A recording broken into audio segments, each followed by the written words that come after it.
Donc, bienvenue, nous sommes partis pour notre culte ce matin, un culte spécial puisque c'est le dimanche de l'église persécutée. En introduction à ce culte, j'aimerais donc vous lire un verset qui est un peu le sens de pourquoi aujourd'hui on va s'attarder à voir nos amis, enfin prendre un culte pour nos amis qui souffrent dans certains pays où on n'a pas le droit de se réunir comme nous aujourd'hui. La Bible nous dit, dans 1 Corinthiens 12, 26, « Si un membre souffre, tous les membres souffrent avec lui. Et si un membre est honoré, tous les membres se réjouissent avec lui. » Alors, ce dimanche, on veut se souvenir de tous nos frères et sœurs qui sont parfois dans des pays en prison, peut-être ce matin, parce qu'ils ont été arrêtés simplement par le fait parce qu'ils allaient à l'église. Ou alors d'autres, ils doivent se réunir dans des endroits sombres. D'autres doivent mettre des matelas sur tous les murs pour pas que le son aille au travers des murs et qu'il se fasse repérer par les services secrets des pays en question. Et ce matin, on vous a mis un peu dans la condition d'un chrétien persécuté, puisqu'à l'entrée, on vous a pris votre téléphone portable. J'espère que vous allez survivre. Il y en a qui ont peut-être des phobies de téléphone, je sais pas quoi. Mais en fait, il faut savoir que les chrétiens qui sont persécutés, eh ben, ils éteignent leur téléphone et même en éteignant leur téléphone, ils peuvent se faire repérer. Donc ce qu'ils font, c'est qu'ils laissent leur téléphone chez eux quand ils peuvent. Ils enlèvent la batterie pour pas se faire repérer, parce que même des téléphones sont des moyens de localiser les chrétiens dans le monde persécuté. Donc aujourd'hui, on est avec eux. Donc tout va bien. À la fin du culte, on vous rendra votre téléphone. C'est pas pour toujours. Sinon, si vous voulez, on peut vendre tout aux enchères pour faire un don pour les chrétiens persécutés. Enfin, ça, c'est comme vous voulez. Et puis, et voilà. Donc, je vous souhaite un très bon culte et qu'on puisse louer notre Seigneur parce qu'on a la joie, on a la possibilité de le faire. Alors, j'aimerais qu'on puisse tous se lever ce matin et qu'on puisse adorer notre Dieu.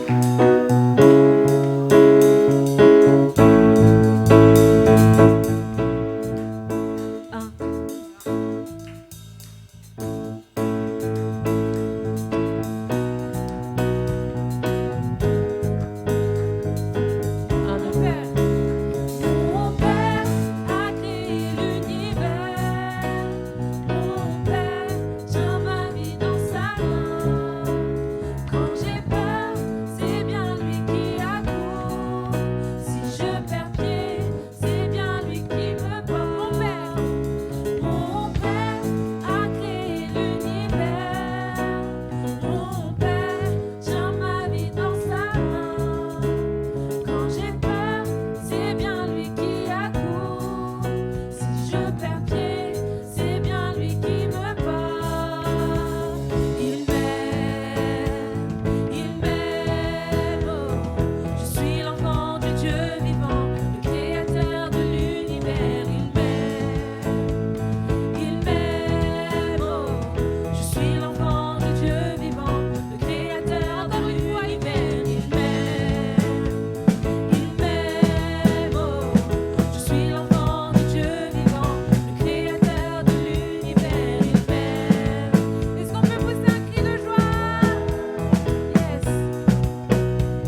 de pleurer. Je cesse de pleurer. Je cesse de pleurer. Je marche la tête haute. Je saisis la victoire. Mon Père est devant moi. Mon Père est mon soutien. Si tout lui appartient, alors je n'ai plus peur. Alléluia, Seigneur. On veut se saisir de cette vérité, Seigneur. On sait que tu nous aimes. Alléluia. Sois le bienvenu dans ce lieu, Seigneur. Envahis-nous de ta présence. Alléluia, Jésus.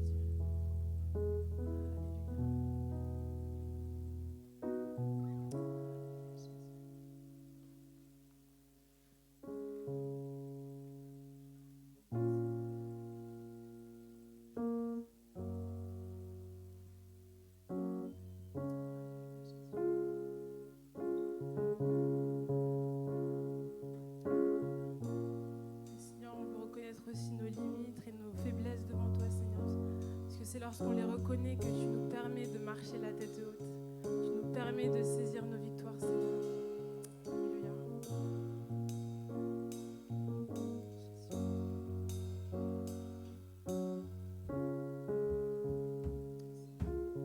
Ensemble, Église.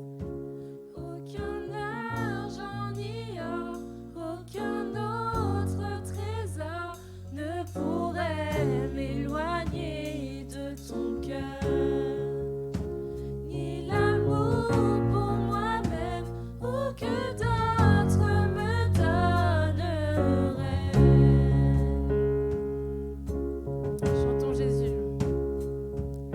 Jésus, rien n'est semblable à ta grâce qui m'a sauvé. Sauveur, Sauveur, je te recherche aujourd'hui et à jamais. Ensemble, tel que je suis, je viens à tes pieds. Humblement, je me tiens devant ta majesté. En toi, je sais que j'ai tout trouvé.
En toi je sais que j'ai tout trouvé dans ton amour sans fin, dans ton amour sans fin. Une dernière fois, tel que je suis. Tel que je suis, je viens à tes pieds.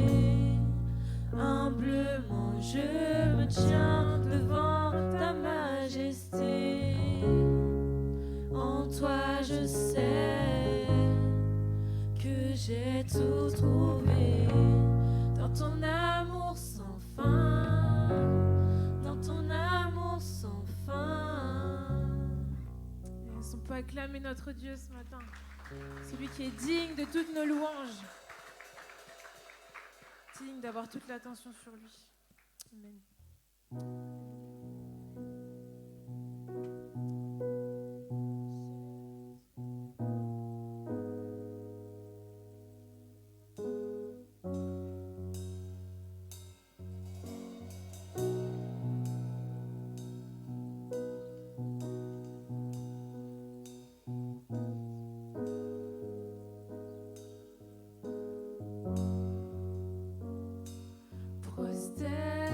Prosternés, nous confessons, tu es Dieu en ce lieu. Prosternés, nous confessons, tu es Dieu en ce lieu. Encore une fois, prosternés. Prosternés, On déclare nous confessons que tu es Dieu. tu es Dieu en ce lieu. Je m'attends à toi, tu es tout pour moi. Éclairé de ta présence, prosternés, adorons. Prosternés, nous confessons Que tu es Dieu. tu es En Dieu. ce lieu, dans ce lieu. En ce lieu, Prosternés. prosternés, Confessons nous confessons que tu es le seul Dieu. tu es Dieu.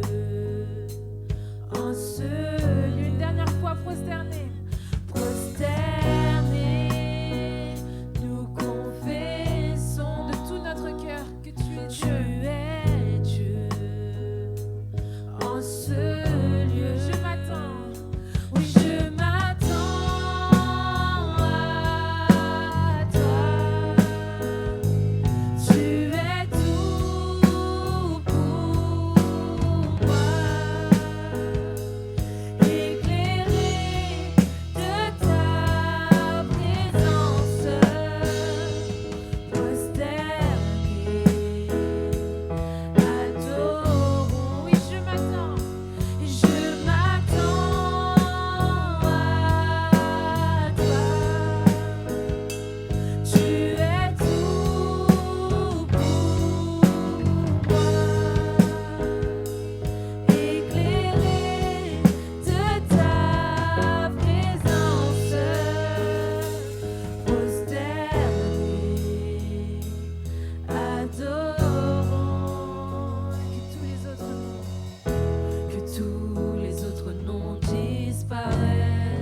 présence, prosternés, adorons. Une dernière fois. Je m'attends à toi. Tu es tout pour moi. Éclairé de ta présence, prosternés, adorons.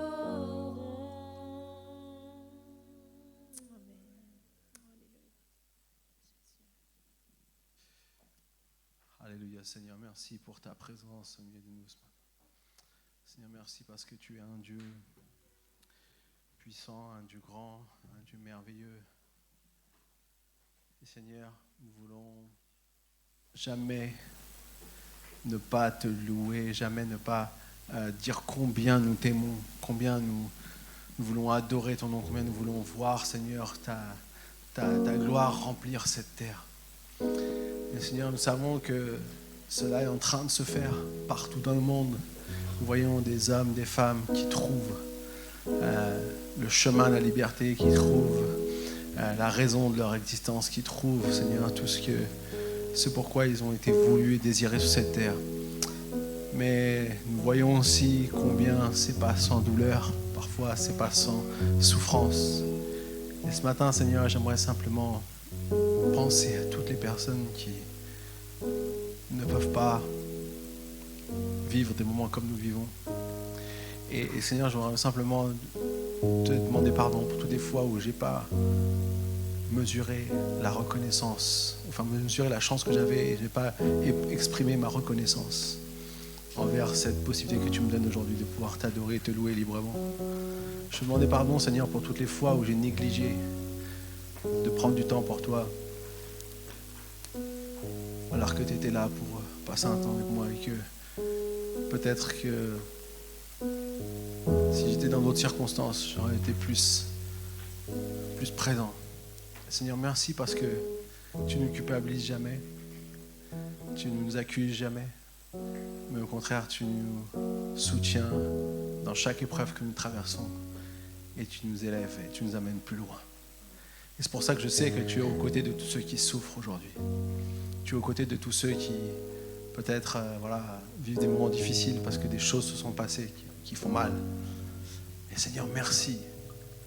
Merci parce que nous, ce matin, j'aimerais qu'on puisse recevoir de cet exemple qui nous sont pour nous, de cet état d'esprit, de cette confiance à toute épreuve, de compter sur toi, Seigneur. Et Seigneur, je vais te prier aussi pour ceux qui sont faibles, qui peut-être ont envie de tout abandonner parce que c'est trop dur. Tu vois, parfois c'est trop dur, les choses sont trop dures. Je te prie, Seigneur, viens les réconforter, viens leur montrer que tu es là, Seigneur. Je sais que tu le fais toujours, mais Seigneur, nous voulons vraiment être en pensée avec eux ce matin. Au nom puissant de Jésus. Amen. Amen. Vous pouvez prendre place, on va entendre le message.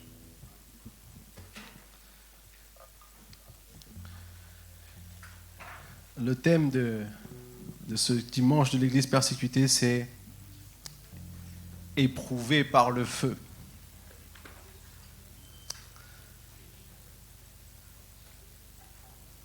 Le feu, c'est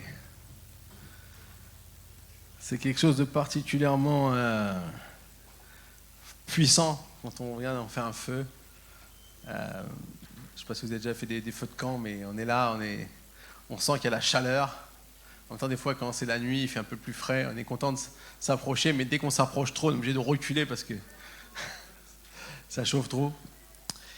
Et une des choses qu'on sait, c'est que pour pouvoir éprouver le feu, et surtout un métal précieux qui est l'or, il faut qu'on le chauffe à plus de 1000 degrés. En dessous de 1000 degrés Celsius, eh bien, si on fait fondre l'or, il y aura toujours des imperfections, des impuretés. Et pour que l'or soit vraiment pur, il faut le chauffer à plus de 1000 degrés. Et dans la première épître de Pierre, cette même image est donnée pour parler des épreuves par lesquelles on peut passer par rapport à notre foi. Alors avant d'aller un peu plus loin dans cette introduction, j'aimerais qu'on puisse lire ce passage dans 1 Pierre 1, versets 1 à 9. Ne vous inquiétez pas, tout va être affiché. Vous pourrez lire les versets, même si vous n'avez pas votre téléphone portable, peut-être pas votre Bible. Ne vous inquiétez pas. Tout va bien se passer.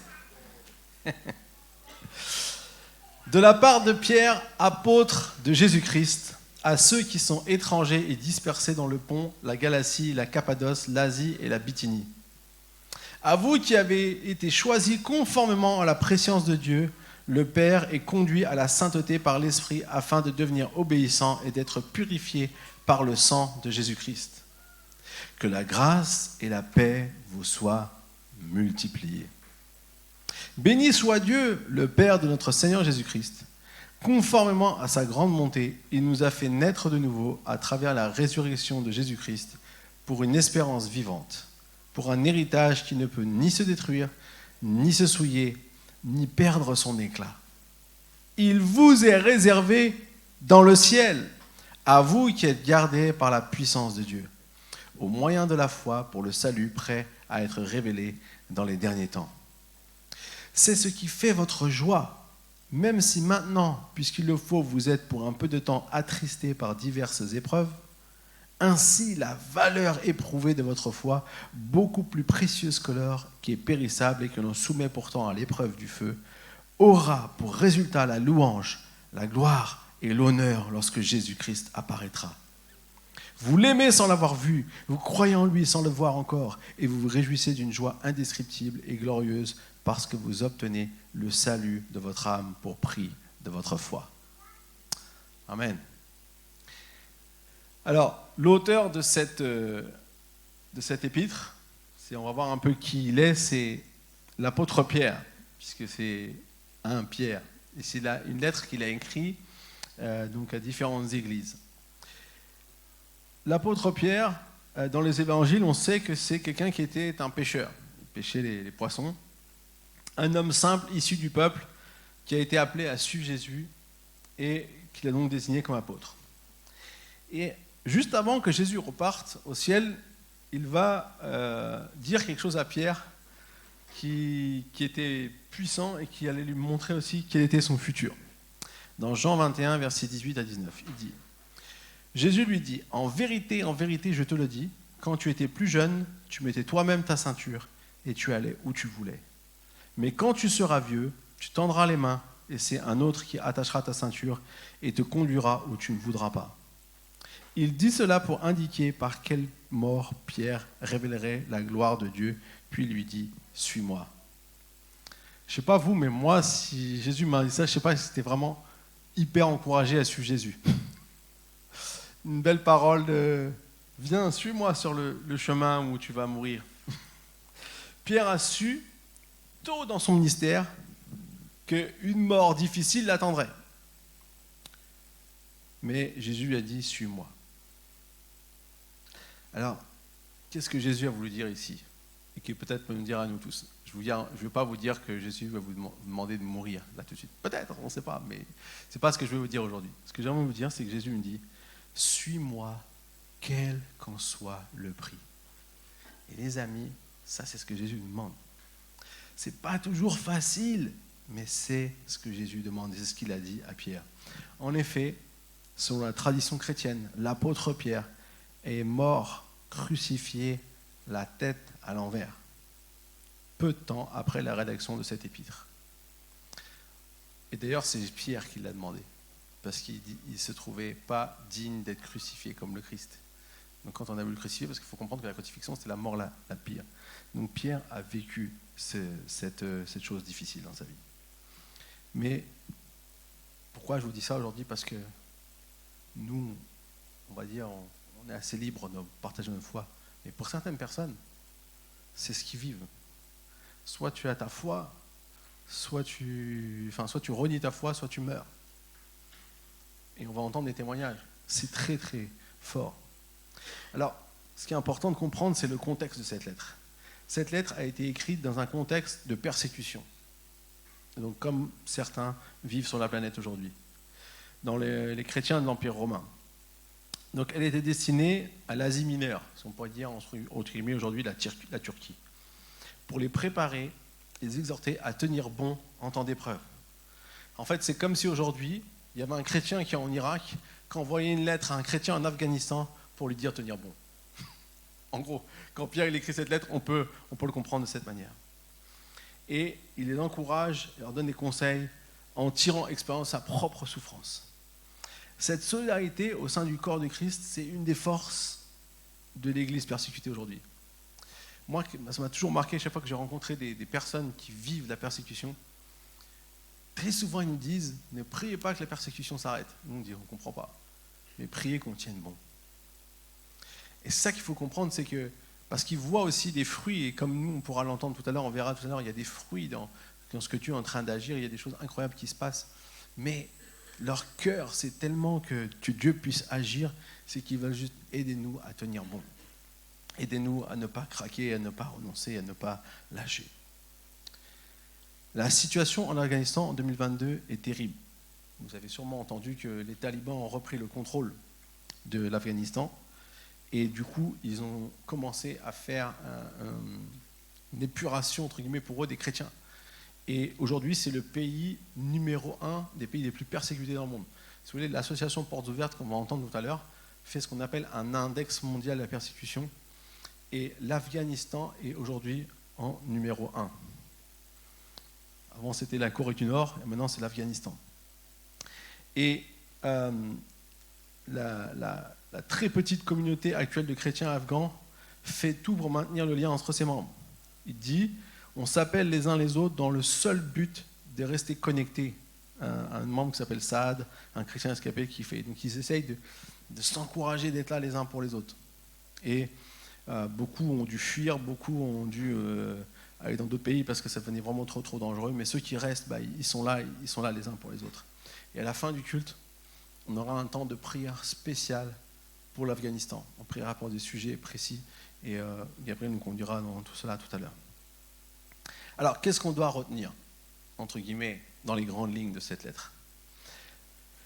Le premier chapitre de 1 Pierre parle beaucoup d'espoir. Pierre rappelle aux croyants qu'ils ont une position bénie.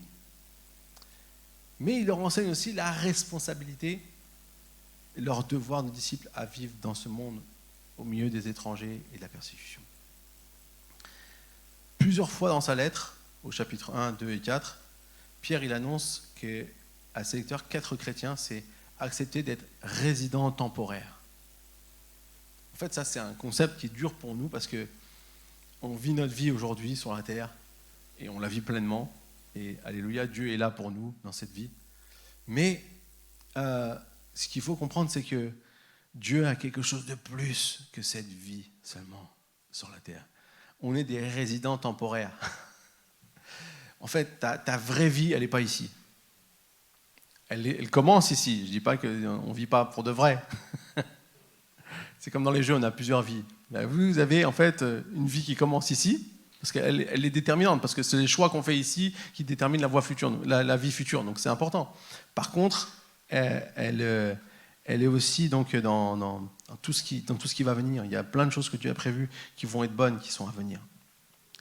Et c'est pour ça que Pierre encourage ici les gens à subir l'opposition du monde, à suivre le Christ. Et pour ça, il prend l'exemple que par les diverses épreuves qu'on va vivre ici, d'être éprouvé par le feu. Et on pourrait dire, les épreuves qu'on vit sont comme une manière où Dieu, en fait, il purifie un peu notre foi. Et on va développer ça dans ce message aujourd'hui. Alors la première chose que j'aimerais voir avec vous, c'est la raison de l'épreuve. Dans les versets 2 à 5, on nous parle un peu de ça. En fait, il est intéressant de voir que, avant de nous parler d'épreuve, Pierre nous parle de la raison pour laquelle les gens sont dans la souffrance et sont dans la persécution, ici dans la lettre qu'il écrit. Il dit « parce qu'ils aiment Dieu ». Alors, c'est bon de préciser que ce n'est pas forcément ce qui s'applique à toutes nos souffrances. Ici, il s'agit d'épreuves qui viennent pour ébranler leur foi et non forcément des conséquences de leurs mauvaises actions. Il y a des souffrances qu'on peut vivre parce qu'on a fait des mauvais choix. Et ça, on va dire, c'est un peu, voilà, c'est ce que nous on fait, même si Dieu est là aussi dans ces épreuves-là. Mais ici, il parle des épreuves qui viennent, qui ne dépendent pas forcément d'eux. Au chapitre 4, verset 16, il dit « Mais si quelqu'un souffre parce qu'il est chrétien, qu'il n'en ait pas honte. Au contraire, qu'il rende gloire à Dieu dans cette situation. » Ça, c'est quand même un esprit fort. C'est que les premiers chrétiens, ils avaient cette abnégation de dire oui, je souffre, mais parce que je suis chrétien et je le fais parce que c'est quelque chose que je dois vivre, c'est quelque chose que je dois passer parce que je suis devenu chrétien. Quand on s'est engagé, quand on décidait de suivre Jésus-Christ, c'est ce que ça voulait dire à l'époque de Jésus, enfin après que Jésus soit parti sur la terre, à l'époque des premiers apôtres, c'est ce que les gens savaient ce à quoi ils s'engageaient. Mais ils expérimentaient quelque chose d'incroyable. Et on sait que quand on expérimente Dieu, c'est quelque chose de tellement incroyable que ça dépasse en fait même peut-être les épreuves qu'on peut avoir. Mais après, ils avaient des épreuves. C'est intéressant, même si on prend ça, vous savez, le mot martyr. Martyr, c'est des gens, entre guillemets, qui meurent par rapport à quelque chose qui croient, ce sont des martyrs. C'est un peu ce qu'on peut penser aujourd'hui. En fait, le mot martyr, martyrios en grec, ça veut dire témoin. Et ce qui est intéressant, c'est qu'en fait, c'est devenu cette signification-là à cause des premiers chrétiens. Parce qu'ils étaient des témoins, même si on voulait les tuer, ils étaient quand même des témoins. Et c'est pour ça que cette parole a pris cette signification. Et c'est intéressant donc de voir que lorsque j'aime Dieu et que je désire de vivre la manière qui plaît à Dieu, je vais être soumis à des épreuves. Mais ce n'est pas contre toi. Ce n'est pas que Dieu t'en veut. Ce n'est pas que Dieu t'aime pas. Ce n'est pas que tu as fait quelque chose de mal. Des fois, on se dit, oh là là, mais qu'est-ce que j'ai fait pour mériter ça? Ça ne dépend pas de toi. On sait aussi que le diable, l'ennemi de nos âmes, va tout faire pour anéantir l'œuvre de Dieu. Donc il va essayer de faire tomber tous ceux qui s'engagent pour lui. Il va essayer de pouvoir amener des épreuves qui vont anéantir leur foi. D'ailleurs, même Pierre, qui en parle, rappelez-vous de ce que Jésus avait prié. Il avait dit, Pierre, Satan veut te cribler comme le froment, mais moi j'ai prié pour que ta foi ne disparaisse pas. En fait, ce qui est important, c'est que notre foi tienne dans nos épreuves. Et donc, du coup, reconnaître et compter sur le fait que Dieu, dans toutes nos épreuves et nos persécutions, il est toujours là. Et ça, c'est une des choses merveilleuses, c'est que on ne peut pas expliquer les choses parfois, pourquoi les choses nous arrivent, pourquoi cette chose est là, pourquoi quelque chose qu'on n'avait pas demandé nous est tombé dessus, ou quoi que ce soit, ou pourquoi peut-être des gens nous veulent du mal alors qu'on veut simplement aimer Dieu. Dans certains pays, c'est ce qu'ils vivent. Ils doivent se dire, mais pourquoi ils ne peuvent pas juste accepter qu'on aime Dieu? En fait, c'est parce qu'il y a cette bataille où le diable vient pour essayer de nous arrêter. Et le diable veut anéantir la foi. Mais ce qui est la bonne chose qu'on voit ici, c'est que Dieu, au travers de ces épreuves, au lieu de anéantir notre foi, il la rend plus forte. Et je peux vous garantir, allez parler avec des gens qui viennent des pays persécutés, leur foi, elle est très forte. Elle nous impacte. Et à chaque fois qu'on entend les témoignages, moi je me dis, waouh, comment ils font?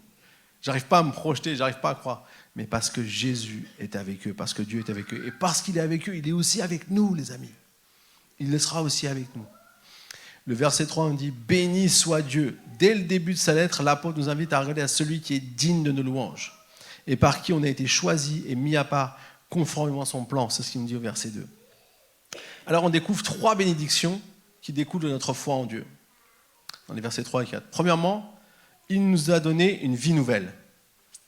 Ta vie n'est plus la même malgré toutes tes épreuves. Quand tu es en Jésus, tu es appelé à vivre une vie pas comme auparavant, mais une vie qui se trouve en Jésus-Christ. Et ça, c'est ce qu'on ne peut pas réaliser. En fait, imaginez-vous un instant vivre des épreuves sans Dieu. Parce qu'il y en a qui vivent des épreuves aussi sans Dieu. C'est incroyable, c'est horrible. Même si nous, c'est difficile de vivre une épreuve, mais quand on a le Seigneur, ça change tout. Ça peut nous amener à parfois traverser des choses qu'on n'aurait jamais imaginé traverser. Deuxième chose, nous avons une espérance vivante. Quand tu passes par des épreuves et des difficultés que tu ne comprends pas sur la terre, tu n'es pas sans espoir pour le futur. Parce que tu as une espérance qui est vivante. J'aime ce terme, espérance vivante. me suis posé la question, Seigneur, pourquoi une espérance vivante? C'est pas une espérance tout court. Mais en fait, parce que c'est Jésus qui donne la vie. C'est Jésus qui amène la vie, et c'est que même quand on vit dans des choses difficiles, il est toujours là pour nous amener et découvrir cette espérance vivante. Et du coup, même si ce monde est malheureux parce qu'il est sous l'influence d'hommes et femmes livrés à la puissance du mal, eh bien Dieu a quelque chose de plus grand. Prenons l'exemple de nos dirigeants. Nos dirigeants, ils ont plein de problèmes et ils n'ont pas de solution. En tout cas, ils essayent de mettre des solutions, mais nous on se rend vite compte que ce n'est pas une bonne solution, que ça ne fonctionne pas. Et une des choses qui inquiète de plus en plus, par exemple, si on prend l'exemple de la situation climatique de notre pays, on se rend compte qu'aujourd'hui, on est en train de se dire que certaines parties du monde, un jour, on ne pourra peut-être plus y vivre. Je ne sais pas si vous avez entendu parler de ça. À cause du dérèglement climatique, il y a des parties du monde. C'est pour ça qu'on anticipe déjà des futurs, ce qu'on appelle l'immigration climatique, entre guillemets, ou je ne sais plus comment le terme exact. Mais à cause du dérèglement climatique, il y a des populations qui vont devoir partir parce qu'on n'aura plus vivre dans certains territoires. Alors, il est bon de s'en préoccuper, mais la réalité est que Dieu a pour nous plus que cette vie sur la terre et qu'il a déjà tout prévu. Gardons cette espérance vivante qui, envers et contre tout, peut nous aider à protéger notre foi en Dieu. Ne nous projetons pas seulement ici-bas. Ayons cette vision de l'éternité, de la vie éternelle. Et la troisième chose qu'il nous est dit, Dieu nous réserve des biens qui ne peuvent ni disparaître, ni être salis, ni perdre leur éclat. Ce que Jésus a accompli, personne ne peut le faire disparaître, l'abîmer ou le rendre sale, car c'est ce que Dieu a préparé pour nous depuis l'origine du monde. Et il a révélé ça il y a 2000 ans à la croix. En fait, on a un héritage. Je ne sais pas si quelqu'un a déjà eu un héritage. Généralement, si vous l'acceptez, c'est bon signe. S'il n'est pas bon, vous ne l'acceptez pas. Mais si vous l'acceptez, c'est bon signe. Et nous, on a cet héritage qui nous attend. Pourquoi ? Parce qu'on n'est pas attaché aux choses ici-bas. Ce n'est pas un héritage ici-bas qui est important. C'est l'héritage qui nous vient de Dieu. L'héritage des promesses que Dieu a faites, de ce que Dieu a prévu pour nous. Des choses, des biens qui ne peuvent ni disparaître, ni être salis, ni perdre leur éclat. C'est des choses qui vont être bien plus grandes que tout ce qu'on peut vivre ici sur la terre. Alors, regardons au bien que Dieu a pour nous. Dieu nous garde aussi dans cette espérance du salut éternel au sein de la Trinité, et c'est ce qu'on voit dans ce verset 2. Dieu le Père vous a choisi conformément au plan qu'il a établi d'avance. Il vous a mis à part grâce à l'Esprit Saint pour que vous obéissiez à Jésus-Christ et que vous soyez purifiés par son sang. Cette introduction est nécessaire pour comprendre, ou entre guillemets, pour parler de l'épreuve. Il est bon de se rappeler pourquoi et pour qui nous sommes prêts à souffrir. Est-ce qu'il y a des gens qui sont prêts à souffrir ici? Il n'y a pas de main levée. Non. Et là, ils font oui, non. Les amis, malheureusement, parfois, ça va arriver. Mais j'aimerais vous dire, c'est pas qu'on est content de souffrir. Personne n'est content de souffrir. N'importe quel chrétien persécuté, ça ne fait pas plaisir de souffrir. Mais la réalité, c'est qu'on a quelque chose de plus grand que tout le mal ici-bas. Et si on peut capter ça, si on peut capter cette raison de dire que Dieu a quelque chose de merveilleux, et qu'un jour, si notre foi tient bon, si notre foi passe l'épreuve du feu, un jour on pourra expérimenter toutes ces choses que Dieu a pour nous. Alors ma confiance en Dieu a-t-elle des limites? Quelle est la valeur de mon engagement envers Jésus?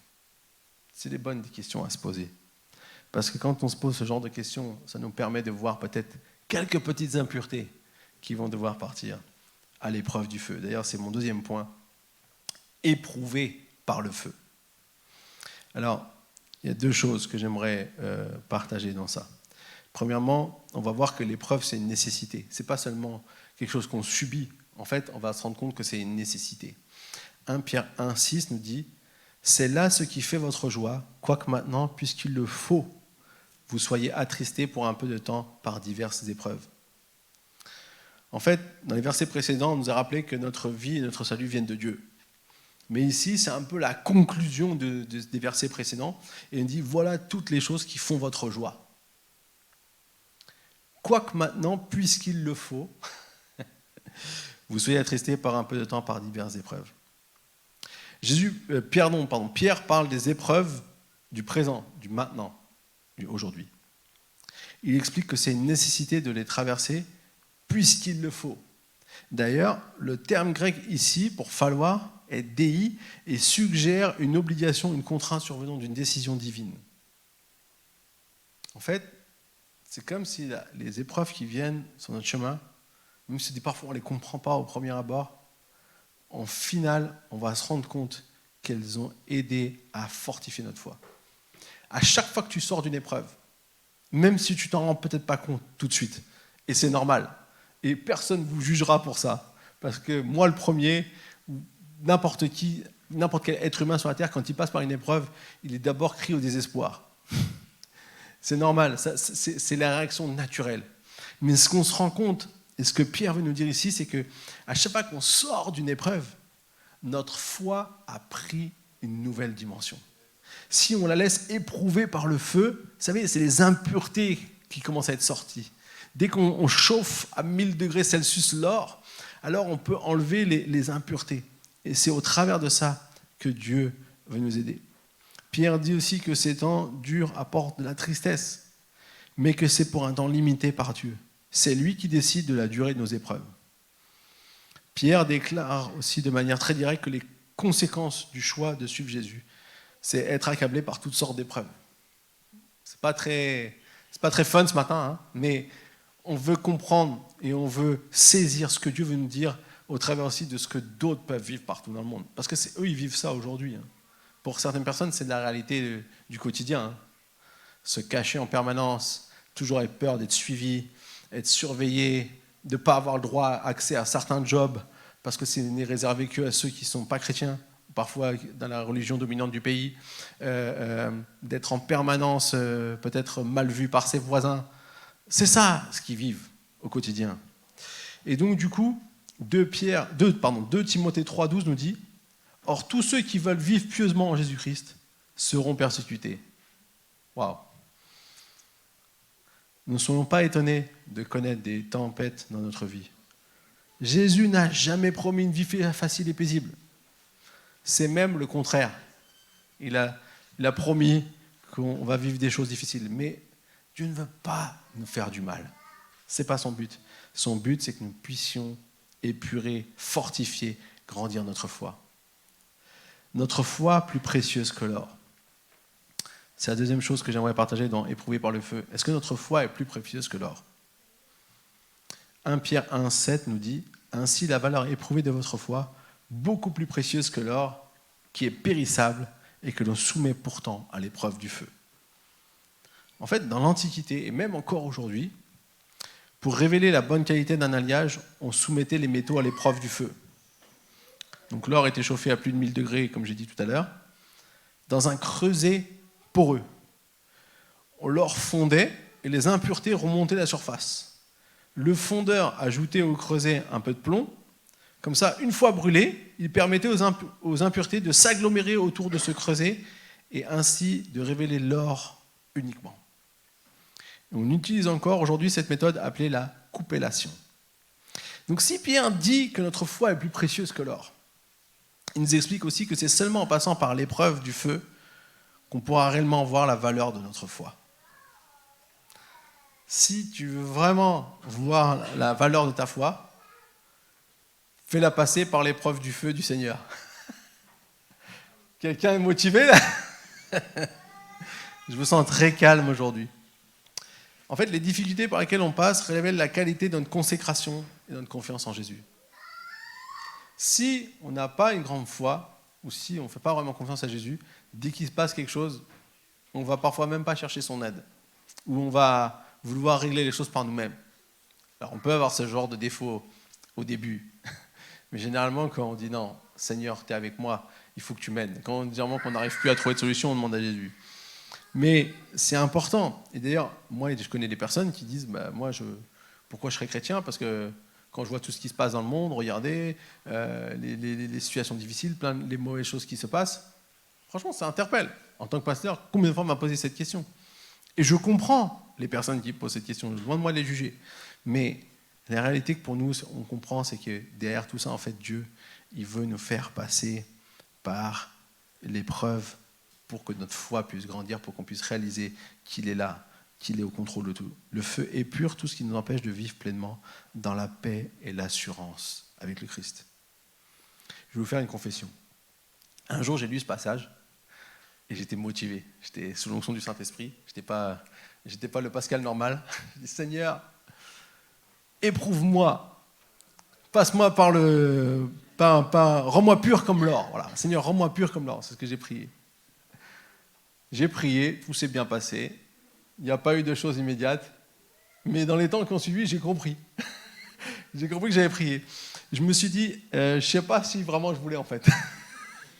J'étais un peu rempli de Saint-Esprit, j'ai fait une déclaration un peu trop vite, Seigneur. Est-ce que je peux ravaler mes paroles? Mais en fait, c'est vrai que j'ai vécu des choses défiantes, je dois dire. Mais ce que j'ai réalisé, et ce que, avec le recul aujourd'hui, une fois que j'ai fait cette prière, oui, des épreuves sont venues, et c'était la manière de Dieu de répondre à ma prière. Mais en fait, j'ai compris qu'il n'y a que ça qui pouvait m'aider à pouvoir être vraiment la personne que je voudrais être. En fait, c'est au travers de ces épreuves que j'ai compris ce que Dieu était en train de travailler en moi. C'est comme si, en fait, j'ai compris que cette prière, en fait, c'est pas moi qui l'a faite, c'est le Saint-Esprit qui m'a poussé à prier. Vous savez, la Bible dit que le Saint-Esprit prie pour nous des soupirs inexprimables. Là, je pense qu'il a soufflé dans mes bronches et il m'a aidé à sortir. C'était aussi ma volonté, hein, je ne dis pas que c'était que le Saint-Esprit. Mais en fait, je n'ai pas réalisé tout de suite ce que je priais, mais en réalité, cette prière est devenue quelque chose qui a permis de pouvoir purifier des choses dans ma vie, de pouvoir enlever certaines choses et comprendre mon attachement à Dieu. Et j'ai compris que j'aurais jamais fini, en fait, sur cette terre. C'est une prière que j'ai fait une fois, mais qu'en fait, que Dieu veut qu'on renouvelle toujours. Parce qu'en fait, on a toujours besoin que notre foi soit épurée. Et parfois, Dieu va vous mettre une pensée, Dieu va vous dire quelque chose, et vous allez vous dire, oh, comment je vais réussir à faire tout ça? Mais ne soyez pas déstabilisés, ne soyez pas inquiets. Dieu, même s'il vous fait passer par des épreuves, ces épreuves, elles vont amener tellement de choses plus fortes à votre foi que vous allez voir comment Dieu prend soin de vous. Et même quand on est dans le milieu de l'épreuve, c'est ça que j'aimerais vous aussi l'entendre, même au milieu de l'épreuve, Dieu n'est jamais loin. Dieu n'est jamais loin. Il est à côté de ceux qui souffrent. Alors des fois on dirait, Seigneur, pourquoi tu ne m'empêches pas cette épreuve? Mais c'est parce qu'il veut justement que cette épreuve puisse éprouver ma foi. Il y a quelqu'un qui l'a vécu dans la Bible, c'est Job. On connaît un peu l'histoire de Job. En fait, Job, c'est quelqu'un que Satan accuse d'être fidèle seulement parce que Dieu lui fait du bien. Il vivait que des bonnes choses, il avait une belle maison, il avait beaucoup d'argent, il avait plein d'enfants, il était heureux. Voilà, une vie comme on aimerait avoir. Et puis, un jour, Dieu dit, bon, bah, vas-y, éprouve mon serviteur Job, tu verras qu'il restera fidèle. Par contre, il lui a donné une limite, tu ne toucheras pas à sa vie.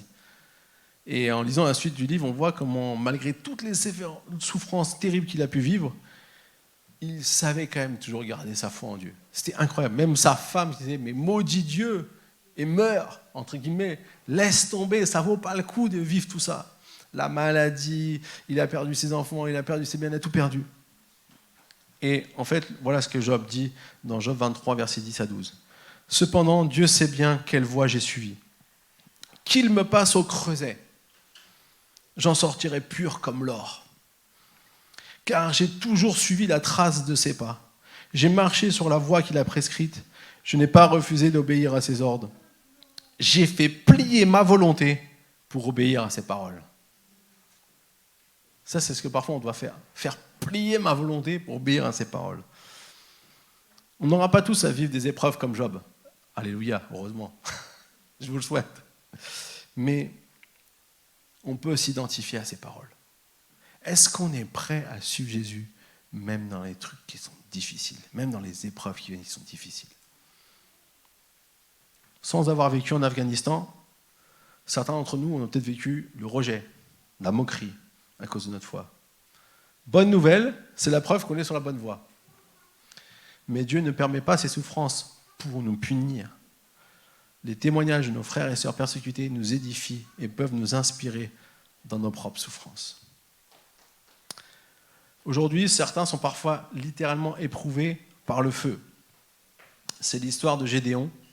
On va voir tout à l'heure, on verra une vidéo à la fin de la prêche, on va pouvoir l'entendre nous parler.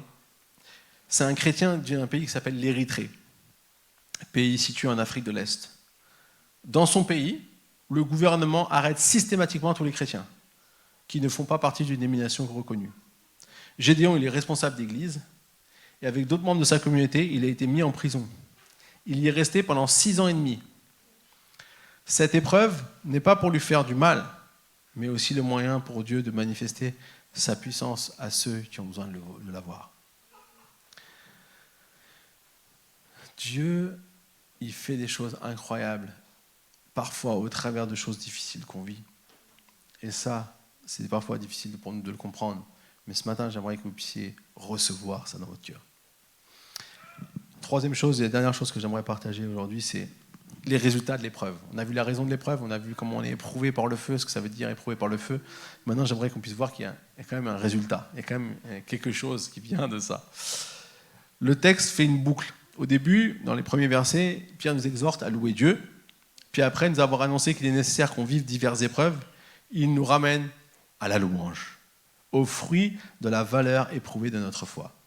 1 Pierre 1, 7b à 9, il nous dit qu'on aura pour résultat la louange, la gloire et l'honneur lorsque Jésus-Christ apparaîtra.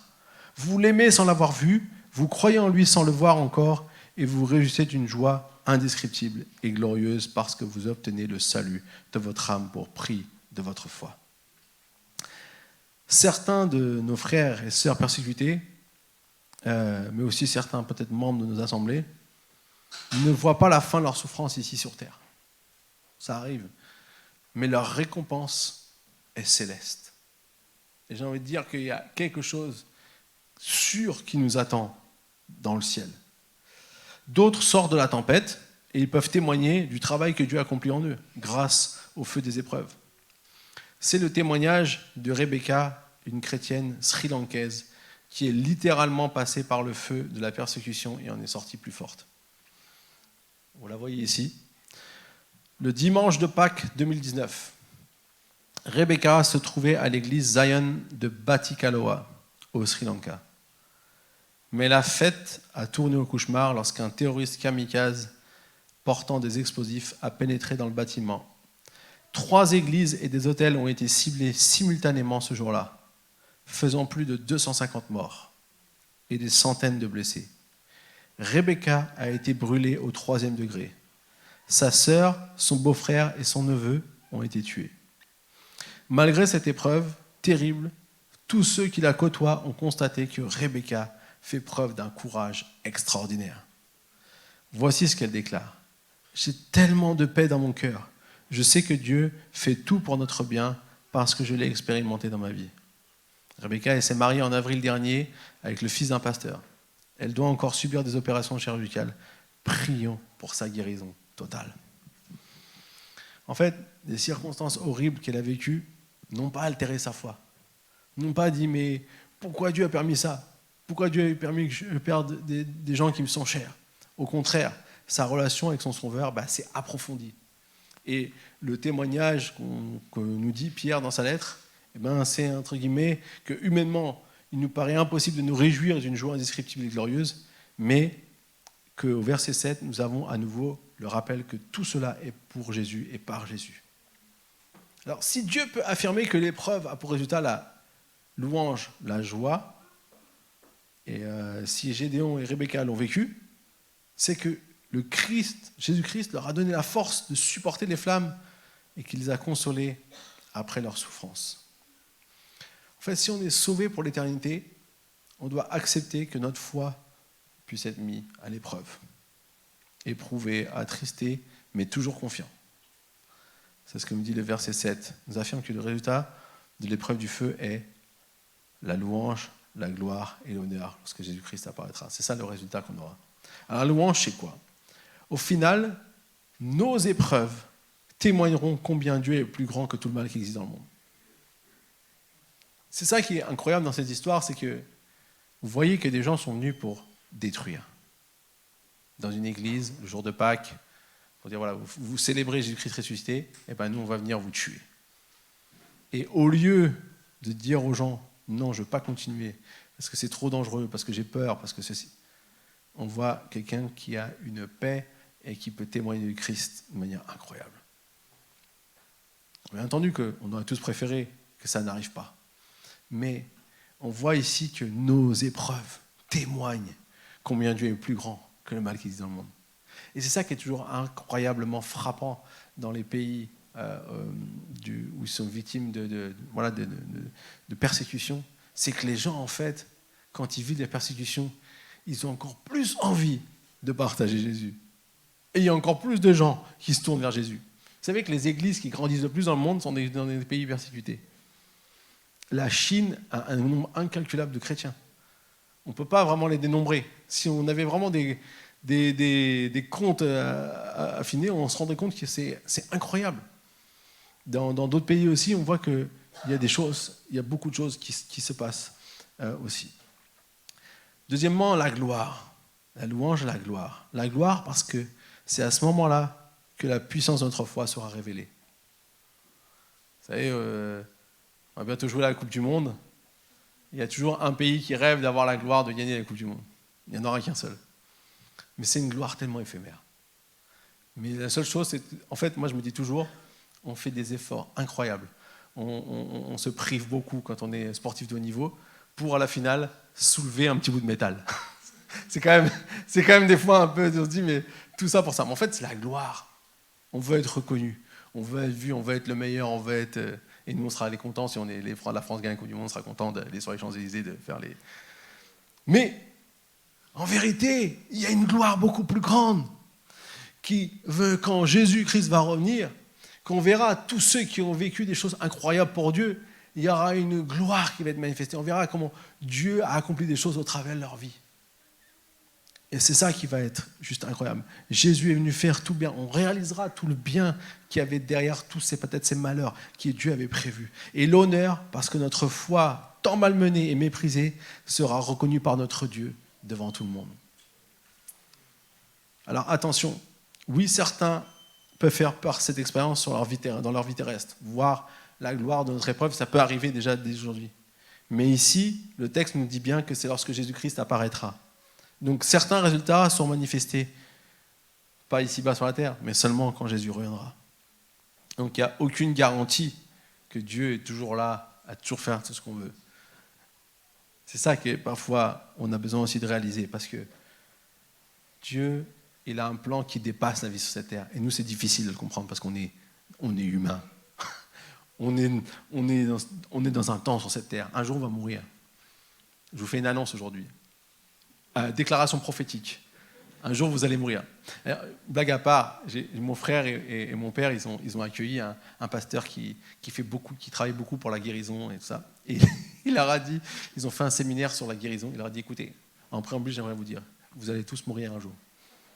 Il dit, il y a des gens qui vont être guéris ici, gloire à Dieu, mais un jour, vous allez quand même mourir. Et il dit, même ceux que Jésus a ressuscités, après, ils sont quand même morts. Donc... J'ai trouvé cette introduction un peu rigolote aussi, parce qu'en fait, c'est vrai. On veut voir la gloire de Dieu. Mais, alléluia, si on peut vivre plus sur la terre. Mais toute la gloire revient à Dieu. Ce n'est pas nous qui avons quoi que ce soit à pouvoir manifester quoi que ce soit. Dieu a un plan. Mais comprenons, ayons foi dans quelque chose qui nous dépasse intellectuellement. Moi, ça me dépasse intellectuellement, la vie éternelle. Comment c'est possible ? Moi, je sais que là, je suis encore jeune, mais je commence à basculer sur bientôt... Je vais commencer à basculer dans la deuxième moitié, en entre-deux, là on est en transition. Si Dieu me donne beaucoup plus d'années, après c'est lui qui choisit. Mais en moyenne, on va dire, selon les statistiques, je commence à être à la moitié. La réalité, c'est qu'on veut vivre le plus longtemps sur la terre. Alléluia. Mais Dieu a bien plus que cette vie sur la terre. Dieu a quelque chose de beaucoup plus grand, de beaucoup plus merveilleux. Parce que si c'était pour seulement cette vie sur la terre, qu'on devait croire et avoir foi, ça serait une foi vraiment tellement petite, j'ai envie de dire, ou peut-être limitée. Parce que si c'est seulement ce qu'on vit ici sur cette terre, je pense que ce serait vraiment terrible de devoir vivre avec toutes ces choses mauvaises qui existent dans le monde. Mais Dieu, il a un plan justement parfait, un plan merveilleux, un plan bien plus grand, où toutes ces choses, comme dit Apocalypse, n'existeront plus. Tout le mal n'existera plus sur la terre. Romains 8 nous confirme cette pensée, dit « J'estime que les souffrances du temps présent ne sauraient être comparées à la gloire à venir qui sera révélée pour nous. » Il y a une gloire à venir qui sera révélée pour nous, les amis. Alors Pierre va d'ailleurs continuer d'en parler dans cette même épître, où il dit « Réjouissez-vous au contraire de la part que vous avez aux souffrances du Christ. Tout comme Manga, jeune chrétien du Nigeria, nous pouvons nous réjouir de l'épreuve. » Alors, attention, âme sensible, témoignage difficile. Manga a été agressé par Boko Haram. Il est du nord-est du Nigeria, un groupe extrémiste du nord du Nigeria, et son père a été tué sous ses yeux. Il nous raconte son histoire. Il dit « Voilà comment ça s'est passé. Ma mère et les plus jeunes enfants étaient dans la maison. Les assaillants nous ont emmenés hors de notre terrain, mon père, mon frère et moi. Après nous avoir attachés les mains dans le dos, ils ont essayé de nous ouvrir la gorge avec un couteau. Ils ont décapité mon père et ils ont séparé sa tête de son corps. Ils sont ensuite passés à mon frère, mais très vite, il a fait semblant d'être mort et ils l'ont laissé. Moi, à cause de la douleur insupportable que je ressentais d'avoir vu mon père être décapité, je me suis débattu. Quand ils ont vu que j'avais des coupures partout au niveau du cou, ils ont pensé qu'en quelques instants, j'allais me vider de mon sang. Et ils sont partis. Dieu a eu pitié de moi. Nous avons vécu ce drame parce que nous sommes chrétiens. Ils essaient de nous avoir à l'usure, de nous tuer, de s'emparer de nos biens. Ils nous ont demandé de renier notre foi, de nous tourner vers l'islam. Notre père a refusé. Pour lui, rien n'avait plus de valeur que vivre pour le Christ, et il croyait que la mort était un gain. Il n'a pas renié tout ça, même au moment de sa mort. Il était comme ça, notre père. Les terroristes nous ont alors demandé, à mon frère et à moi, de renier notre foi, et nous avons également refusé. J'ai dit que je ne renierais pas Jésus, que si je devais mourir, ce serait comme mon père, en chrétien. Et ils ont répondu, alors on va vous tuer. Mais nous sommes toujours vivants pour attester de la gloire de Dieu. Amen. Wow. Bien-aimé, je vais terminer juste avec ce dernier passage dans 1 Pierre 4, 12, 13. Bien-aimé, ne soyez pas surpris comme d'une chose étrange qui vous arrive, de la fournaise qui est au milieu de vous, pour vous éprouver. Réjouissez-vous, au contraire, de la part que vous avez aux souffrances du Christ, afin que vous soyez aussi dans la joie et dans l'allégresse, lorsque sa gloire apparaîtra. Amen. On va prier, ensuite on va regarder la vidéo dans quelques instants. Seigneur Jésus, c'est incroyable, Seigneur, tout ce qui se passe dans ce monde, et parfois, nous, on est tellement loin de tout ça. Seigneur, des personnes vivent des choses tellement dures, juste parce qu'ils croient en toi, juste parce qu'ils ont décidé de te suivre. Seigneur, merci parce que tu es à côté d'eux, tu prends soin d'eux. Nous, on ne peut pas comprendre tout ce que tu peux faire, comment tu peux amener une vie à continuer à te suivre, à t'obéir malgré des souffrances atroces. Mais Seigneur, merci parce que je sais que tu es au présent à côté de chacun d'entre eux. Et Seigneur, je te demande aussi, Seigneur, aide-nous, nous, en tant que chrétiens, vivant dans des pays où la liberté est encore là. On ne sait pas parfois pendant combien de temps, mais en tout cas, elle est encore là aujourd'hui. Et Seigneur, je te prie que tu nous aides à pouvoir garder aussi dans notre cœur cette décision de te suivre avec la même intensité, avec la même force que nous montrent ces chrétiens qui sont persécutés. Seigneur, aide-nous à ne pas tomber sous les tentatives de l'ennemi d'anéantir notre foi, de nous dévier, simplement de ne pas vouloir nous engager. Je te prie, Seigneur, pour tous ceux qui ont peut-être besoin de s'engager avec toi, mais qui n'osent pas, qui peut-être au fond d'eux ne sont pas convaincus, ou je ne sais pas. Seigneur, je te prie, Seigneur, que tu puisses nous aider vraiment à le faire. Pas parce qu'on est des personnes méritantes, mais simplement parce que nous croyons qu'il y a une espérance qui dépasse cette vie sur cette terre. Il y a un plan qui est plus grand que cette vie dans ce monde. Et Seigneur, merci parce que tu es venu, Seigneur, pour que nous puissions vivre cette vie éternelle. Tu as caché dans ton jardin l'arbre de la vie éternelle pour pas que Adam et Ève soient éternellement loin de toi. Et tu as envoyé ton Fils afin que nous puissions expérimenter ta restauration, que nous puissions expérimenter, Seigneur, ta grâce et que nous puissions te suivre. Et Seigneur, je te dis, oui, Seigneur, on veut être dans la joie même si on a des épreuves. Ce matin, on veut se réjouir de ce que tu as fait pour nous, de ce que tu veux faire encore pour nous. Seigneur, donne-nous la force de surmonter nos épreuves. Et je sais que certaines personnes ici souffrent parfois à travers des épreuves qui sont difficiles. Mais Seigneur, je te dis, donne-nous de garder notre foi intacte. Aide-nous à épurer notre foi, à enlever les impuretés pour être toujours plus comme toi tu veux être. Et Seigneur, merci, parce que même quand parfois on est sur le bord de lâcher ou on est bord d'être dans le désespoir, ta main est toujours là pour nous relever. Ta main est toujours là quand on est sorti du bateau et qu'on a l'impression qu'on va couler. Ta main est là pour nous relever, Seigneur. Alors je veux, Seigneur, que tu puisses bénir chacun ici présent. Donne-nous ta force. On a tellement besoin de ton Saint-Esprit. Il n'y a que par ton Saint-Esprit qu'on peut faire des choses incroyables. Mais donne-nous d'être des hommes, des femmes qui sachons, Seigneur, te faire confiance à chaque épreuve qu'on vit, Seigneur.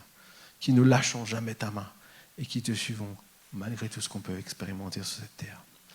Merci, Seigneur, mon Dieu. Amen. On va regarder la vidéo. Taliban काबुल में आए थे उसी रात मेरी बहन ने अपने बेटे को जन्म दिया था।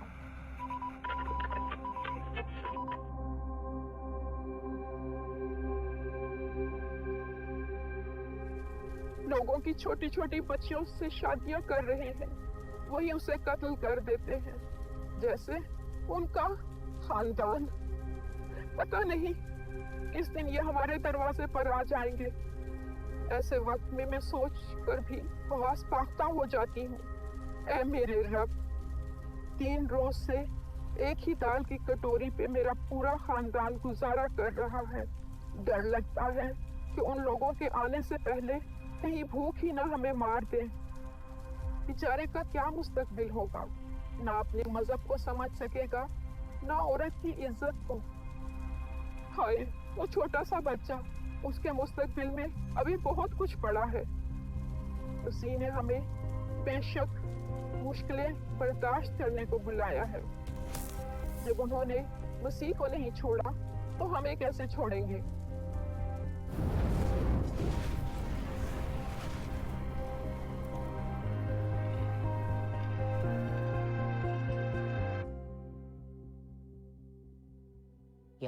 À ce moment-là, la température était à son maximum.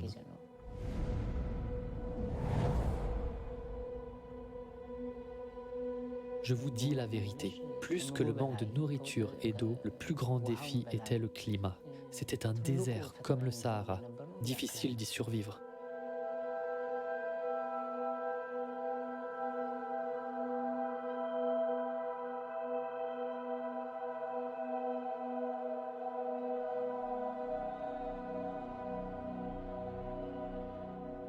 Pendant toutes ces années, le gouvernement m'a emprisonné à cause de ma foi.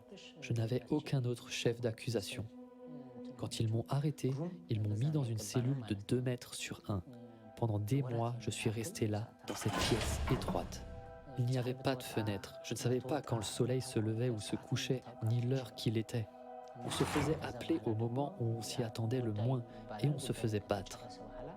Puis on m'a emmené dans un autre camp de prisonniers appelé Miter. C'est un endroit extrêmement chaud.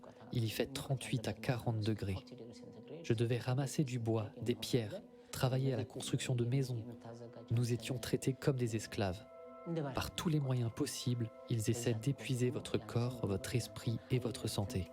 La seule chose qu'ils font est de vous menacer. Ils vous demandent de renier votre foi et de la haïr. Honnêtement, la tentation a été très difficile. C'était extrêmement dur de répondre à cette demande.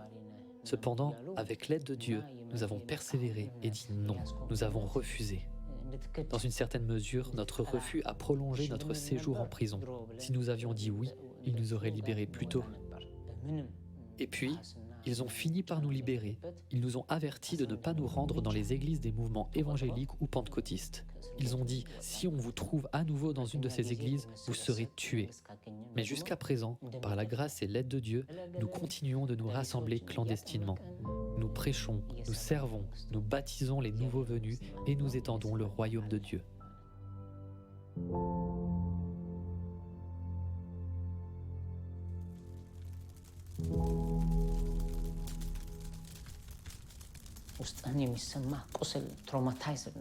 La douleur que vous subissez vous traumatise. Toutes vos pensées sont anxieuses. C'est ça la vie en prison. Quand nous étions dans cette souffrance, nous cherchions vraiment la face de Dieu. Nous prions. Parmi les quelques moments heureux de mon séjour en prison, il y a eu ceux où j'ai parlé à des frères qui ont accepté le Seigneur. Il y a même eu des gardes qui ont accepté le Christ au cours des conversations que nous avons eues. Ce sont mes meilleurs moments. C'est pour le Christ que je vis. Je le sers encore plus depuis ma libération. Quand je vois la puissance et la grâce que Dieu m'a donnée après, c'est encore mieux qu'avant la prison. Oui, l'Église grandit, malgré les persécutions et bien que les dirigeants de l'Église soient emprisonnés. Elle poursuit sa mission. La persécution n'a pas fait perdre à l'Église sa puissance. L'Église ne sera pas fermée. Gloire à Dieu. La lumière de l'Église brille. Son goût devient bon comme le sel. Au début, beaucoup disaient des choses négatives sur nous, les chrétiens. Mais quand les gens ont comparé ce qu'ils avaient entendu sur nous et ce que nous sommes réellement, ils ont vu que les accusations n'étaient pas vraies. Ils voient que nous sommes de vrais croyants. Ils voient la pureté de l'Évangile en nous.